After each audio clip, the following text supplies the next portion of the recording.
Let me thank all the honorable members who participated in this very important issue of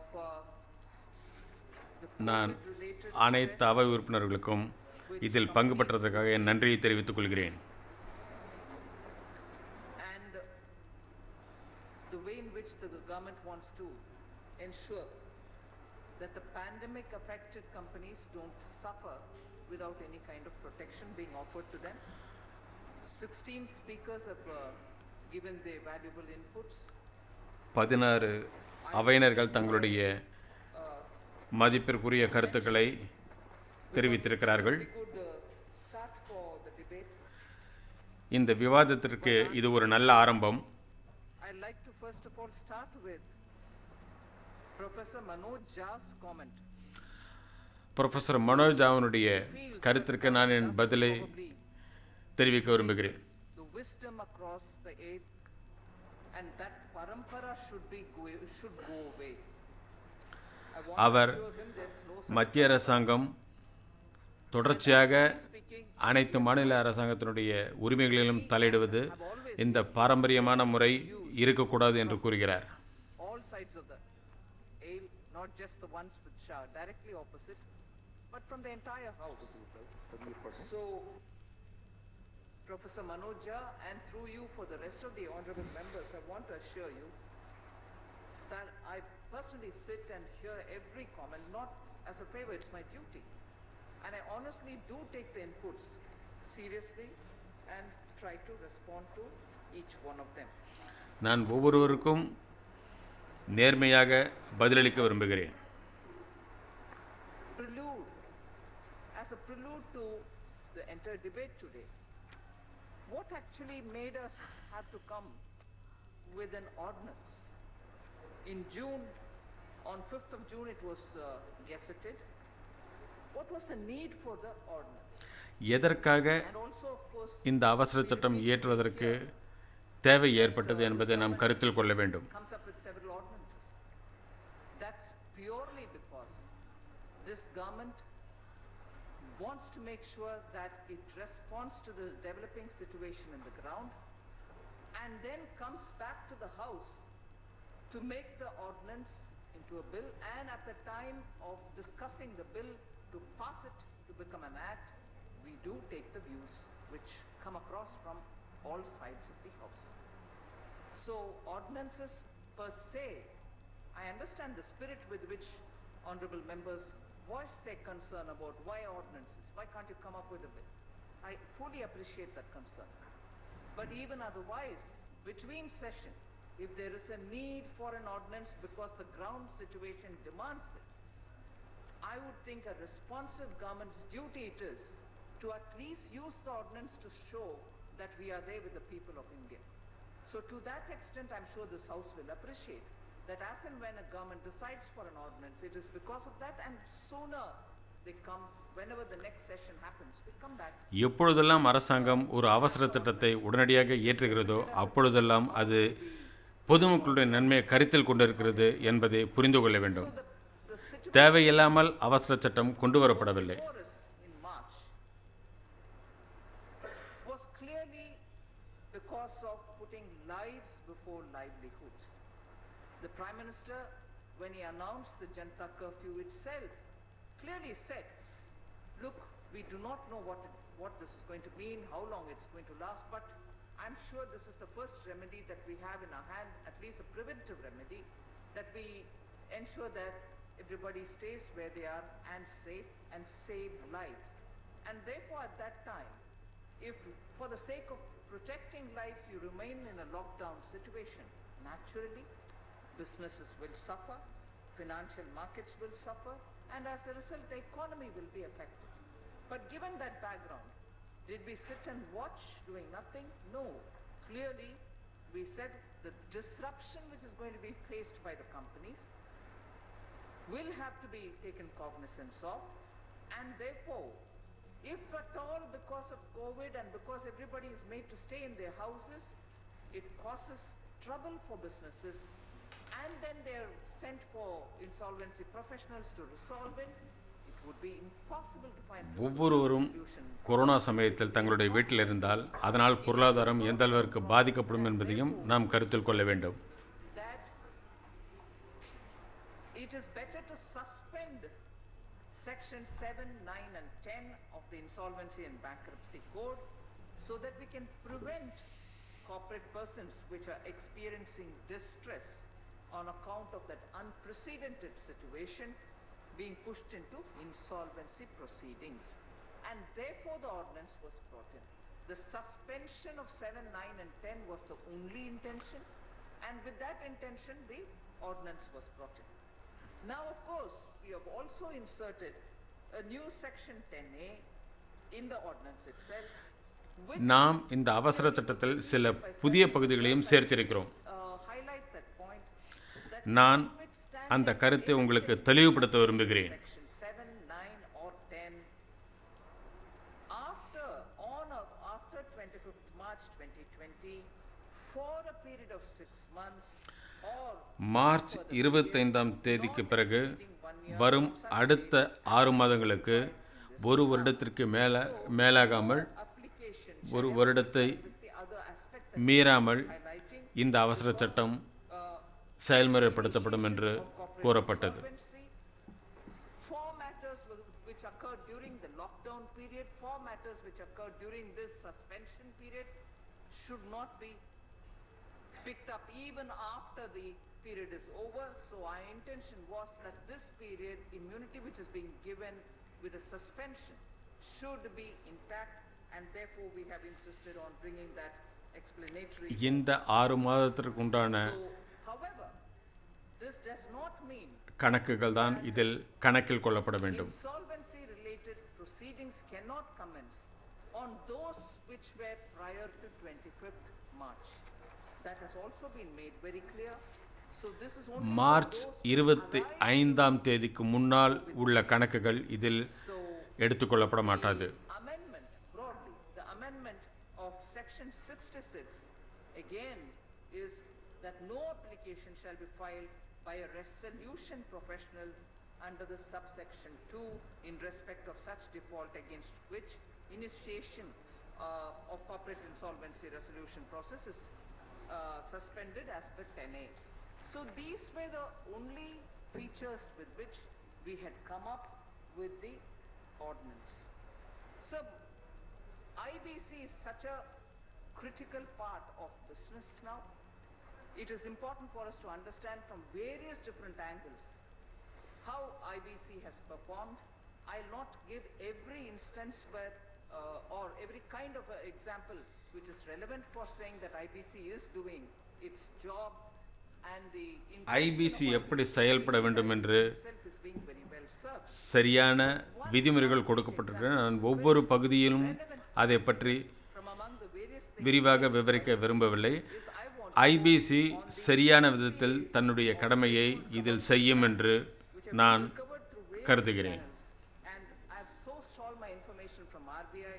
I just want to highlight how IBC is actually serving the purpose of making sure resolutions are offered, and I repeat, IBC although it's இந்த திருத்தங்களுக்கு ஏற்ப தன்னுடைய கடமையை சரியாக ஆற்றும் என்று the எதிர்பார்க்கிறோம். way in which this code has functioned, it ensures that most of the resolutions are happening to make the company as a going concern only rather than liquidated.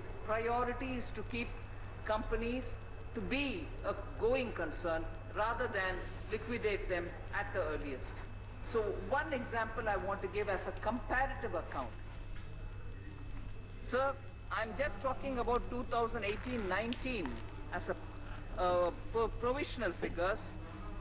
Lok Adalat, sir, recovered 2,816 crores, which constitutes to 5.3% of all those amounts which were involved, which came to the Lok Adalat. DRTs recovered 3.5%, which is total amount involved which came as a case referred and total actually recovered. So total amount recovered versus the total amount which was involved which came to the DRT 3.5% is what has been recovered. Surfaces, sir, 14.5% have been recovered. Amount is 41,876 as opposed to the total amount involved, 2,89,073 rupees. Whereas IBC, sir, has ensured 42.5% of recovery, in the sense amount recovered is 70,819 as opposed to 1,66,600 as amount involved which came to the IBC with the reference of the IBC, and therefore the recovery I'm only using for NPAs which are in the scheduled commercial bank category. This whole figure that I'm giving you is pertaining to only one section. This is not an entire IBC report card. But from among the various things that the IBC does, if you take the example of NPAs which are in scheduled commercial bank, this is the rate of recovery. And this pertains to only 2018-19, which are provisional figures. So I repeat, Lok Adalats, the recovery 5.3%, DRT 3.5%, each under their own cases, meaning recovered against what came to them, like that. So 5.3 Lok Adalats, 3.5 DRTs, 14.5 SARFAESI, 42.5 in IBC. So again, as a prelude, I just want to highlight about the NCLT. Section 7 relates to financial creditors, Section 9 relates to operational creditors, and Section 10 obviously is for corporate debtors. I just want to tell you, sir, the amounts again of disposed cases before admission to the NCLT. So the fact that the IBC, its very presence, is helping people to resolve the dispute much before it is even entering into the NCLT, itself is substantial number.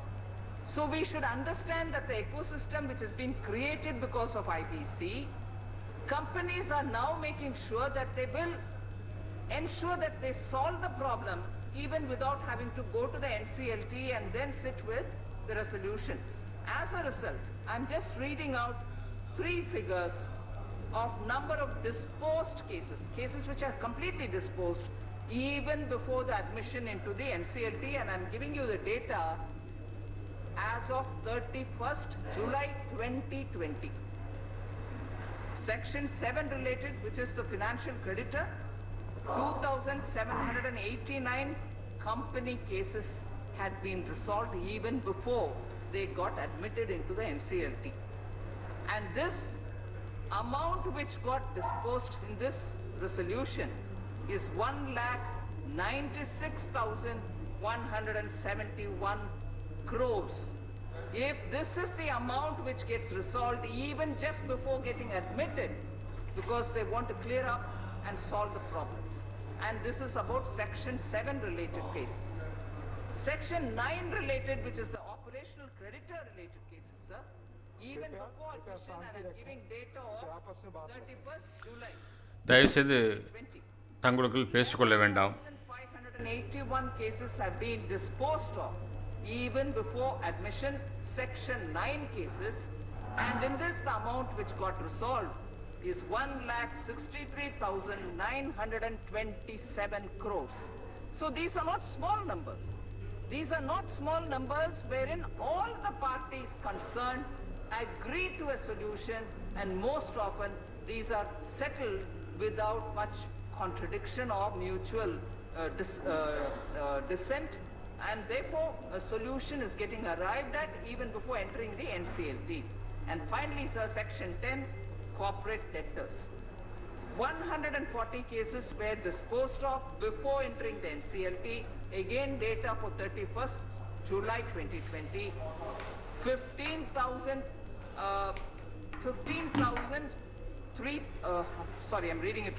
1,53,372 crores have been sorted out. So now I come to answering specific questions which honorable members have raised.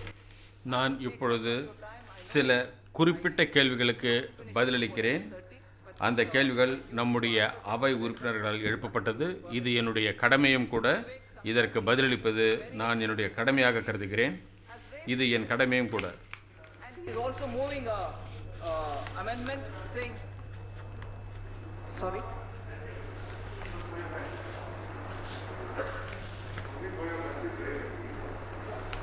No, that's fine, I'm answering. It's all right to answer. I'm responding to you. Thank you. Sir, not exceeding 1 year. Those words have really become a bone of contention. This removal, if at all I remove not exceeding 1 year, Gupta ji also raised that question. It would naturally and directly mean excessive delegation to the executive. I would rather, looking at the circumstances which we obtain at that time, come to the House and say, look, this is where we are. This, at the moment, the amendment to the code gives me a provision to only extend till 1 year, if at all, because it's coming to an end on 25th September this year. 24th itself, we have to make an announcement about what is going to happen. But even if I do, it means that by March it should be ending. Then to remove it now would mean that I can go on doing. From the executive, I can do anything. I can go on extending forever. I'd rather not. But I would rather come here and ask the House, in its wisdom, would you want to extend? So that restraint we've put on ourselves, whilst it's tempting to have the executive take the power. We are not doing that. So the next thing, sir. Why suspend section 10 and not allow corporate debtors to initiate proceedings? So the reason for suspension is difficulty in finding resolution professionals, resolution applicants, irrespective of who initiates the proceedings, outcome will be the same, that is, liquidation of the company. The code actually balances the rights of debtors and creditors, and we can't allow only the debtors to initiate and deny the option to creditors. So largely, that in broad brush, that's the response I would like to give you on that. And then also this expression was used. Is it a blanket for ban which is being imposed? Is it a blanket ban which is being imposed? Not certainly, sir. It's not a blanket ban. We are confining it only to those defaults which may arise during the COVID period, but it does not affect the applications already filed before the adjudicating authority for initiation of CARP, and ongoing corporate resolutions can continue.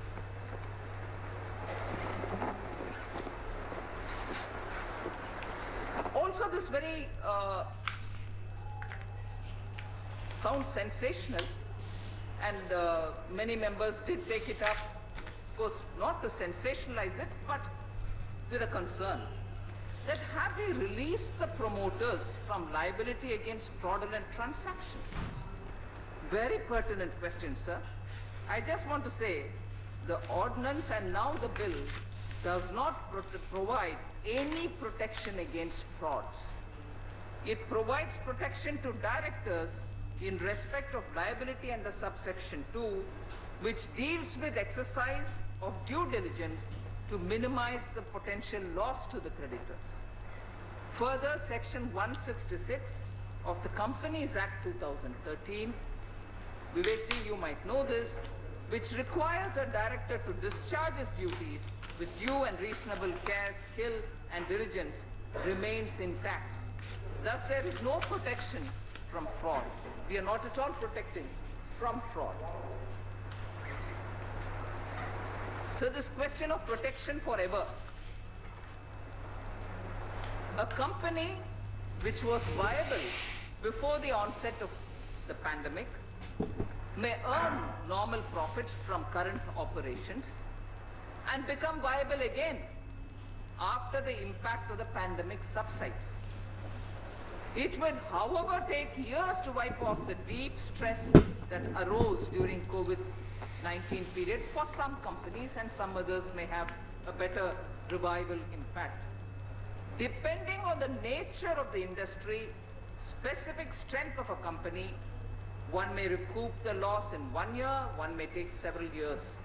If the company is pushed into insolvency, when it is recouping the loss itself, the objective of the ordinance is lost. And that is why we have designed it in this fashion. So again, due concern a lot of members have expressed, have MSME creditors lost an effective means to recover? This particular code, sir, the IBC code, is not a recovery law. The creditors do have all kinds of options for recovery. Saving lives of companies is far more important than enabling recovery of loans which may exist, which may be utilized through various other options which prevail. We had the compulsion to save businesses, corporate debtors, and they need to be insulated Smith ji, please. rather than enabling creditors to recover the loan for which they have several other options. So then Sri Narayan Dasgupta ji raised this question that there is no distinction between small borrowers and large borrowers. There is absolutely a distinction in that the increase of the threshold that has been given, the increase in the threshold default from 1 lakh to 1 crore for initiation of insolvency proceedings protects small borrowers. So IBC cannot be implemented for those companies which are below 1 crore. So small MSMEs are not going to be drawn into this, if that's a fear.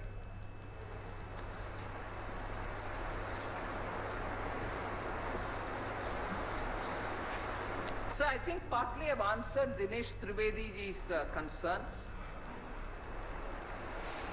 that there are several other avenues through which recoveries can be done. One can use statutory options, one can use supervised compromises, court supervised compromises. One can even use the RBI's prudential framework. Arrangements which are available under Companies Act can also be used. So recoveries are possible even through very many other sources. Sir, Honorable Member K.K. Ragesh was very concerned about the huge haircuts. As I said, sir, it may be called Insolvency and Bankruptcy Code, but the emphasis has been on keeping companies as going concern. And therefore, maximum intention has been to make sure that we keep companies running, and even after that, if the question remains, it is important to understand that haircut depends on the value available when the company gets into the insolvency proceeding. Depends on the value at which stage you're going for liquidation. Financial creditors are getting 45% of the amount due to them once you get into liquidation, and they are getting about 190% of the liquidation value. This is after rescuing the company. So largely I think I've addressed concerns which many of the eminent members have raised. I will go back to talking about Professor Manoj Jha on one question. What about employment? உறுப்பினர்கள் கேட்ட அனைத்து கேள்விகளுக்கும் நான் விளக்கம் அளித்துவிட்டேன் என்று கருதுகிறேன். வேலைவாய்ப்பை பற்றி மரியாதைக்குரிய உறுப்பினர் கேட்ட கேள்விக்கு நான் என் பதிலை அளிக்கிறேன். These have enhanced their employment potential. 965 companies proceeded for liquidation. 3/4 of these were defunct. 3/4 were defunct companies, which means no employment there. But loss of employment was minimum even after they were liquidated. Earlier, I spoke about 258 companies which were rescued, which means employment is back again with them. Companies which had to be liquidated in total, 3/4 of them who were defunct were also given liquidation solution, and therefore at least loss of employment was reduced. 258 companies, sir, had assets of 96,000 crores. 965 companies sent for liquidation had assets of 38,000 crores. So in value terms, the assets rescued is about 2.5 times of the assets which went to liquidation. So the last which I want to respond to is the question of personal guarantors. A lot of members did voice their concern about personal guarantors. The court, sir, actually envisages resolution for 3 categories of individuals, namely the personal guarantors, to corporate debtors and so on. Partnership firms, proprietorship firms, a lot of people have raised the questions, and the individual. Each category gets a unique solution and needs are separated, and the separate dispensation addresses each one of them. Given that provisions of individual insolvency are likely to impact a large section of population, it was decided to commence provisions relating to the personal guarantors to corporate debtors, first be implemented at this stage, and to then use the learnings from this from there to other categories. The corporate debtor often has guarantors. So for comprehensive corporate insolvency resolution and liquidation, we felt it was necessary to that the insolvency of the corporate debtor as well as its guarantors are considered together to whatever extent it is possible. So I hope that explains the situation about the personal guarantors. So I think largely I've addressed the questions raised. There were other questions about MSME payments which are due and so on. I can always address that at a personal level with the honorable MPs. With this, I thank you for giving me the opportunity to reply, but I seek the House's cooperation to pass this. Thank you, Honorable Minister.